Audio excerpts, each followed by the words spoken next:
Good morning बच्चों। Class 11 PST के लिए आज का टॉपिक है हमारा कॉमर्स। पिछले टॉपिक में आपने इंडस्ट्री के बारे में पढ़ा था। आज जो हम पढ़ेंगे वो है कॉमर्स और उसके टाइप यानी उसके पार्ट कितने हैं उसके बारे में आप पढ़ेंगे। तो बिजनेस को इकोनॉमिकल एक्टिविटीज़ माना है। प्रोडक्शन कार्य जो होता है वो किसमें होता है? इंडस्ट्रीज़ के अंतर्गत होता है। जो रिमेनिंग कार्य होता है, जो शेष कार्य जो होते हैं वो किसमें आते हैं? कॉमर्स के अंतर्गत आते हैं। प्रोड्यूसर और कंज्यूमर के बीच की कड़ी को क्या माना है? कॉमर्स माना है। यानी कॉमर्स में, यानी कहने का मतलब हम जितनी भी एक्टिविटीज़ बिजनेस करने में लगा रहे हैं, जितनी भी एक्टिविटीज़ हम लाइवलीहुड कमाने में लगा रहे हैं, जितनी भी एक्टिविटीज़ हम पैसा कमाने में लगा रहे हैं, मनी कमाने में लगा रहे हैं, तो वो सभी क्या कहलाती है? हमारी कॉमर्स कहलाती है। यानी कहने का मतलब प्लेस ऑफ प्रोडक्शन से लेकर प्लेस ऑफ कंज्यूमर तक गुड्स एंड सर्विस को पहुंचाने में जो एक्टिविटीज़ की जाती है उस एक्टिविटीज़ को से कहते हैं कॉमर्स कहते हैं। वो कॉमर्स के अंतर्गत आती है। कॉमर्स में गुड्स एंड सर्विस में आने वाली जितनी भी प्रॉब्लम होती है उस प्रॉब्लम को क्या करता है? ये रिमूव करता है। जैसे गुड्स एंड सर्विस को वन पैलेस को अनदर पैलेस तक पहुंचाने के लिए क्या करता है? ट्रांसपोर्ट। दूसरा है सिक्योरिटी ऑफ इंश्योरेंस। इसके सिक्योरिटी ऑफ गुड्स के लिए इंश्योरेंस, गुड ऑफ स्टॉक के लिए यानी स्टॉक रखने के लिए वेयर हाउस, और गुड ऑफ इंफॉर्मेशन के लिए एडवर्टाइजमेंट गुड एंड सर्विस को परचेज एवं सेल्स करने के लिए किसकी आवश्यकता होती है? हमें फाइनेंस की। तो ये सारी जो प्रॉब्लम्स होती है इस प्रॉब्लम को कौन रिमूव करता है? कॉमर्स के अंतर्गत रिमूव किया जाता है। तो वो कहलाता है हमारा कॉमर्स।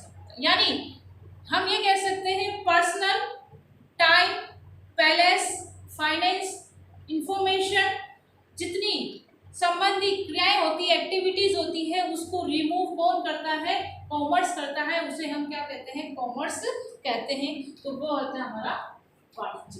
अगला है, इसको दो पार्ट है। पहला है ट्रेड और दूसरा है एक्सिलरी टू ट्रेड, व्यापार और व्यापार की सहायक क्रियाएं। व्यापार और व्यापार की सहायक क्रियाएं। तो व्यापार किससे? सबसे पहले हम इसमें पढ़ेंगे ट्रेड। ट्रेड क्या है? जहां पर क्या होता है? परचेज और सेल्स होता है। किसका? गुड्स एंड सर्विस का। जहां पर गुड्स एंड सर्विस का परचेज एंड सेल्स होता है उस प्रोसेस को, उस सिस्टम को हम क्या कहते हैं? ट्रेड कहते हैं। ट्रेड स्मॉल लेवल का भी हो सकता है और बिग लेवल का भी हो सकता है। यानी एक लेन में, एक गली में शॉप है तो भी वो क्या कहेगा? ट्रेड कहलाएगा। और मार्केट में बिग शोरूम है तो भी क्या कहलाएगा? वो ट्रेड कहलाएगा। किसी भी लेवल का हो सकता है। और जो ट्रेड किया जाता है वो लोकल ही नहीं बल्कि नेशनल और इंटरनेशनल पर भी क्या किया जाता है? ट्रेड को किया जाता है। तो वो कहलाता है हमारा ट्रेड। अब ट्रेड के दो पार्ट है। पहला है इंटरनल और दूसरा है एक्सटर्नल। तो पहला इंटरनल ट्रेड जो विद इन, यानी कहने का मतलब जो अपनी कंट्री में होता है, अपने देश में होता है, उसको हम क्या कहते हैं? इंटरनल। यानी with in the geographical boundary of country, वो क्या कहलाएगा? इंटरनल। एक्सटर्नल जो देश की सीमाओं के बाहर होता है, यानी out of the geography boundary of country, उसको हम क्या कहेंगे? एक्सटर्नल ट्रेड कहेंगे। तो इसके अंतर्गत केवल एक कंट्री को शामिल किया जाता है। इसके अंतर्गत दो या दो से अधिक कंट्री को शामिल किया जाता है। यानी एनी नंबर ऑफ कंट्री के इसके अंतर्गत शामिल होता है। आगे देखिए अब एक्सटर्नल। इंटरनल को दो भागों में बांटा गया। एक है होलसेल और दूसरा है रिटेल। होलसेल यानी होलसेल का मतलब तो ये हो गया कि जहां पर जो सेलर है वह सेलर इसमें बेचता है, ब्लैक में क्या करता है? बस गुड्स एंड सर्विस को सेल्स करता है, तो वो क्या कहलाएगा? होलसेल। जो एक एक यूनिट में करता है तो उसको क्या कहेंगे? हम रिटेलर कहेंगे। ब्लैक में जो करता है उसको होलसेल ट्रेड कहेंगे, जो एक एक यूनिट में करता है उसको हम कहेंगे रिटेलर ट्रेड के। अब आता है एक्सटर्नल। एक्सटर्नल को तीन भागों में डिवाइड किया गया है। पहला इंपोर्ट, यानी बाहर किसी कंट्री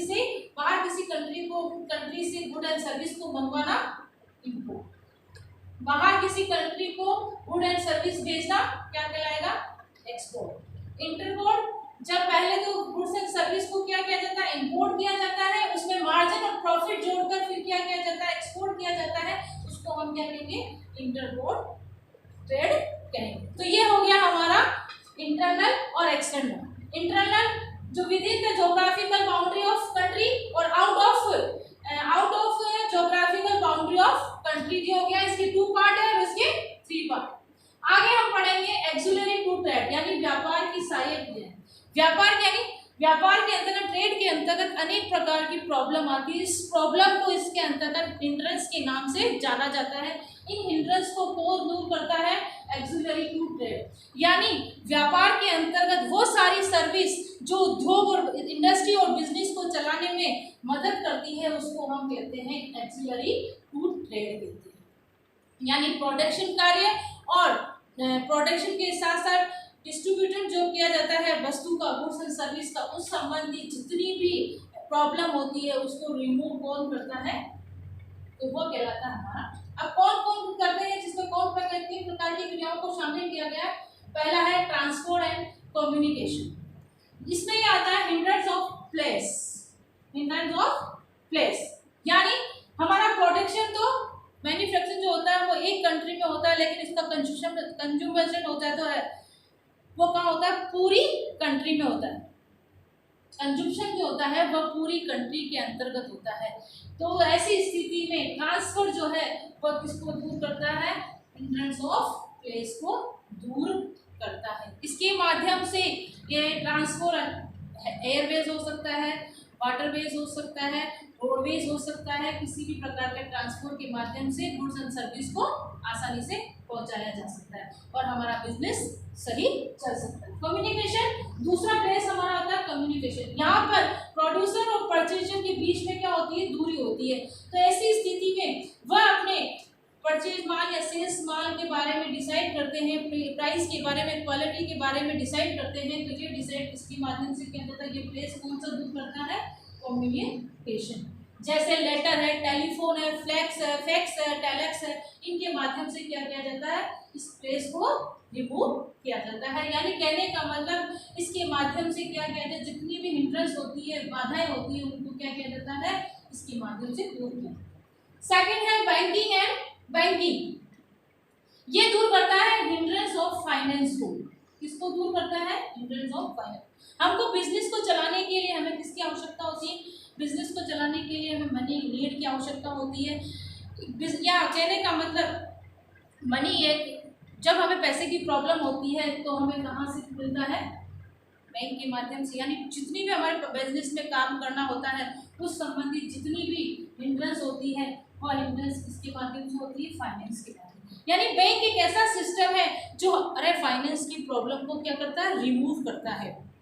इसकी आवश्यकता हमारे रॉ मटेरियल को परचेज करने में, डेली रूटीन के जो खर्चे होते हैं उनको पूरा करने के लिए, एसेट्स जो होती है, जो संपत्ति होती है, मशीन फर्नीचर, उनको परचेज करने में होती है। बस गुड्स एंड सर्विस को जो होते हैं उनको सेल्स करने में हमें किसकी आवश्यकता होती है, फाइनेंस की आवश्यकता होती है। तो हिंड्रेंस ऑफ फाइनेंस कौन दूर करता है, हमारा बैंक। Is it clear.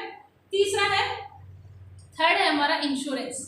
आपके बिजनेस में बहुत सारी रिस्क होती है, ऐसा कोई भी बिजनेस है जिसमें रिस्क नहीं होता। बिना रिस्क का कोई बिजनेस नहीं किया जा सकता है। जैसे फैक्ट्री बिल्डिंग है, मशीन है, फर्नीचर है, इसमें फायर होना या थ्रेट होना यानी चोरी होना, गुड्स एंड सर्विस को वे में लूजिंग होना, ये अनेक प्रकार की क्या होती है, डैमेज हो जाना, गुड एंड सर्विस का डैमेज होना, ये सभी क्या करती है, हिंड्रेंस ऑफ रिस्क को दूर कौन करता है, हमारा इंश्योरेंस। जितनी भी रिस्क होती है उस रिस्क को हमारे को कौन रिमूव करता है, इंश्योरेंस। चाहे वो एसेट्स से संबंधित हो, चाहे गुड्स एंड सर्विस के डैमेज से संबंधित हो, या गुड्स एंड सर्विस के लूजिंग से हो, या गुड्स एंड सर्विस के थेफ्ट से हो यानी चोरी से हो, तो उन संबंधित सारे रिस्क को कौन दूर करता है, रिमूव करता है, इंश्योरेंस करता है।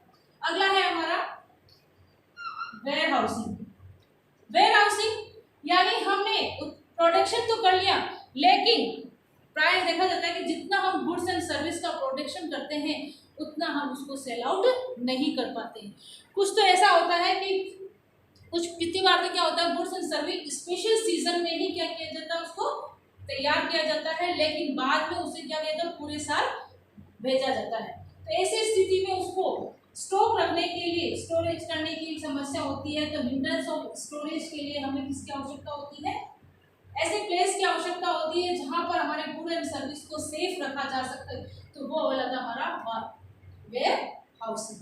तो यहाँ पर भी हम अपनी वस्तुओं को, गुड एंड सर्विस को क्या रख सकते हैं, सुरक्षित रख सकते हैं और क्षति यानी डैमेज से उसे बचा सकते हैं। तो हमारे स्टोरेज, हिंड्रेंस एंड स्टोरेज कौन दूर करता है, वेयर हाउसेस। अगला है हमारा advertisement. Advertisement hindrance of knowledge, ये हमारे नॉलेज को बढ़ाता है।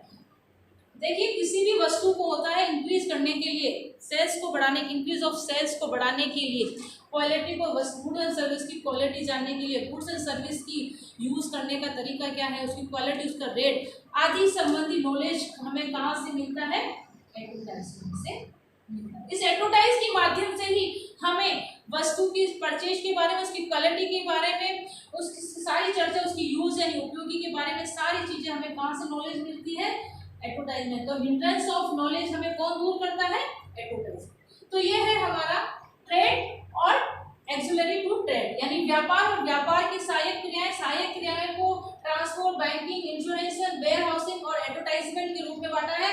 और ट्रेड को हमने दो भागों में बांटा है, इंटरनल और एक्सटर्नल। और इंटरनल को दो भागों में बांटा है, होलसेल और रिटेल। और इसको हमने import, export and interport trade के बारे में बांटा है। तो ये आपका आज का टॉपिक हो गया कॉमर्स पूरा। अब आपको ये जो चार्ट मैंने बताया है वो आपको अपनी CW कॉपी में एज इट इज उतारना है। धन्यवाद।